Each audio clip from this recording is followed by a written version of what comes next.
Assalamualaikum warahmatullahi wabarakatuh. Perkenalkan, nama saya Felina Adea Putri, NIM 19111130039, Prodi Ekonomi Syariah 5B.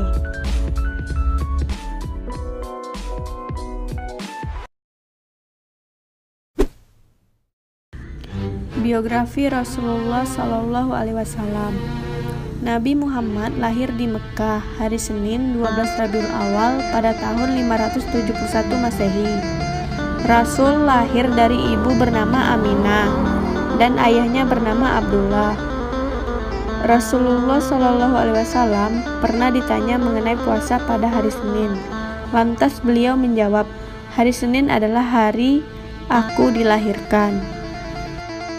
Nabi Muhammad lahir dari orang tua bernama Abdullah bin Abdul Muthalib dan Aminah binti Wahab. Abdullah merupakan seorang saudagar yang sering bepergian ke negeri Syam. Akan tetapi, Abdullah meninggal dunia saat Aminah mengandung Nabi Muhammad yang baru berusia 2 bulan. Setelah itu, Nabi Muhammad pun lahir tanpa didampingi oleh sang ayah. Setelah lahir, Nabi Muhammad diserahkan pada Halimah Sa'diyah untuk disusukan. Zaman dulu, masyarakat Arab memiliki kebiasaan menyusukan anak-anak mereka kepada perempuan desa. Hal ini bertujuan agar anak-anaknya tumbuh di lingkungan pedesaan yang udaranya masih bersih. Nabi Muhammad pun tinggal bersama ibu susunya di dusun Bani Sya'ad selama 4 tahun. Kisah Nabi Muhammad selanjutnya di usia 6 tahun, sang ibu pun wafat. Kemudian Nabi Muhammad SAW dirawat oleh kakeknya dari pihak ayah, yaitu Abdul Muthalib. Selang 2 tahun, sang kakek wafat. Sejak saat itu, Nabi Muhammad SAW dirawat oleh pamannya bernama Abu Thalib, yang merupakan salah satu petinggi dari keluarga Bani Hashim. Nabi Muhammad SAW sering ikut berdagang ke Syam bersama pamannya. Tumbuh dewasa, Nabi Muhammad SAW menikah dengan Siti Khadijah. Siti Khadijah adalah wanita terpandang, cantik, dan berasal dari golongan orang berada di Arab. Nabi Muhammad menikah saat berusia 25 tahun, sedangkan Khadijah saat itu berusia 40 tahun. Nabi Muhammad SAW mendapatkan wahyu saat usia 40 tahun. Setelah mendapat wahyu dari Allah, Nabi Muhammad pun mulai melakukan dakwah. Pada awalnya, dakwah yang disampaikan dengan cara bersembunyi-sembunyi. Nabi Muhammad SAW wafat saat berusia 63 tahun. Beliau mengalami sakit dalam beberapa waktu. Suhu tubuhnya tinggi dan sampai akhirnya menghembuskan nafas terakhir. Karya Rasulullah SAW. Beliau telah menghasilkan 3 karya besar yang belum pernah dicapai oleh pemimpin manapun di seluruh dunia sejak Nabi Adam alaihissalam sampai sekarang. 3 karya besar tersebut adalah: pertama, menegakkan kalimat tauhid. Nabi besar Muhammad SAW telah berhasil menjadikan bangsa Arab yang semula mempercayai Tuhan sebanyak 360 berpaham politeisme menjadi bangsa yang memiliki keyakinan tauhid mutlak atau monoteisme absolut. Kedua, membuat kesatuan umat.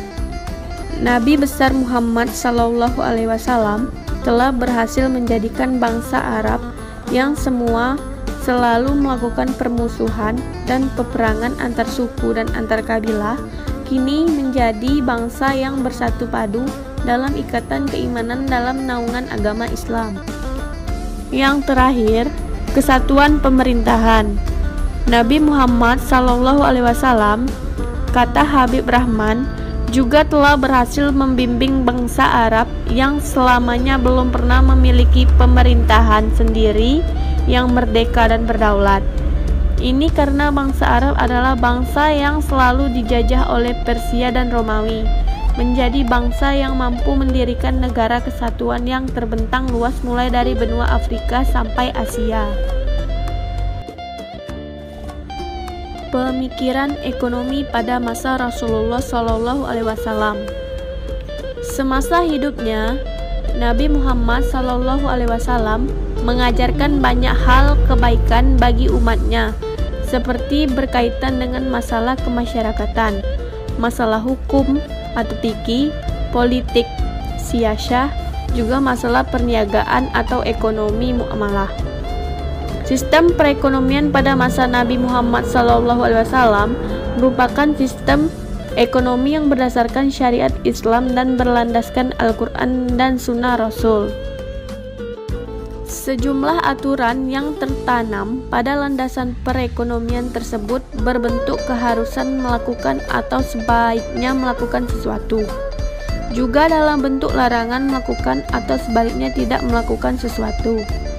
Tentu aturan-aturan yang tersebut dalam Al-Quran dan Sunnah Rasul bertujuan untuk menjamin keselamatan manusia sepanjang hidupnya, baik agama diri, akal, harta benda maupun nasab keturunan. Rasulullah memulai implementasi perekonomian Islam sejak diutusnya beliau sebagai utusan Allah SWT pada usia 40 tahun. Sistem perekonomian Islam tampak cerah bukan pada masa Mekah, namun mulai pada masa Madinah atau hijrahnya Rasulullah ke kota Yastrib atau Madinah.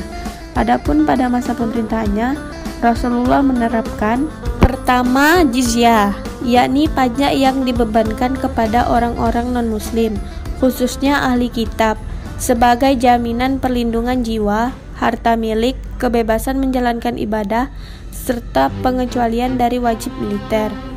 Besarnya jizyah adalah 1 dinar per tahun untuk setiap laki-laki dewasa yang mampu membayarnya. Perempuan, anak-anak, pengemis, dan penderita penyakit dibebaskan dari beban ini. Pembayaran jizyah ini tidak harus berupa uang tunai, tetapi juga dapat berupa berbagai barang lainnya. Kedua, kharaj, yakni pajak tanah yang dipungut dari kaum non-muslim. Tanah tersebut diambil alih oleh kaum muslimin dan pemiliknya diberi hak untuk mengolah tanah tersebut dengan status penyewa dan bersedia memberikan sebagian hasil produksinya kepada negara. Di samping itu, bukan hanya non-muslim yang dikenakan pajak, umat Islam pun dikenakan pajak yang sama dengan kharaj, yakni usr dari hasil pertanian dan buah-buahan. Yang terakhir, usr, sebuah jenis pajak yang telah berlangsung pada masa Arab Jahiliyah yang diadopsi oleh Rasulullah sebagai bea impor yang dikenakan kepada semua pedagang dan dibayar hanya sekali dalam setahun, serta berlaku hanya terhadap barang-barang yang bernilai lebih dari 200 dirham. Tingkat bea yang dikenakan kepada para pedagang non-muslim yang dilindungi adalah sebesar 5%, sedangkan pedagang muslim sebesar 2,5%. Di antara sumber-sumber pendapatan negara pada masa pemerintahan Rasulullah SAW, zakat dan usr merupakan 2 pendapatan yang paling utama dan penting. Selain sumber-sumber pendapatan tersebut, terdapat beberapa sumber lain yang bersifat tambahan atau sekunder. Sumber pendapatan sekunder tersebut bisa didapatkan melalui uang tebusan para tawanan perang, pinjaman-pinjaman, khums atau rikas, atau harta karun. Amwal fadilah, yakni harta yang berasal dari harta benda kaum muslimin yang meninggal tanpa ahli waris, atau harta seorang muslim yang murtad dan pergi meninggalkan negaranya. Wakaf juga merupakan pendapatan sekunder. Nawaib, yaitu pajak khusus yang dibebankan kepada kaum muslimin yang kaya raya dalam rangka menutupi pengeluaran negara selama masa darurat. Bentuk lain adalah zakat fitrah dan sedekah-sedekah seperti hewan kurban, kafarat, dan hadiah-hadiah yang diberikan oleh pemimpin atau pemerintah negara lain. Semoga materi yang sudah saya jelaskan tadi dapat dimengerti dan mudah dipahami. Terima kasih. Wassalamualaikum warahmatullahi wabarakatuh.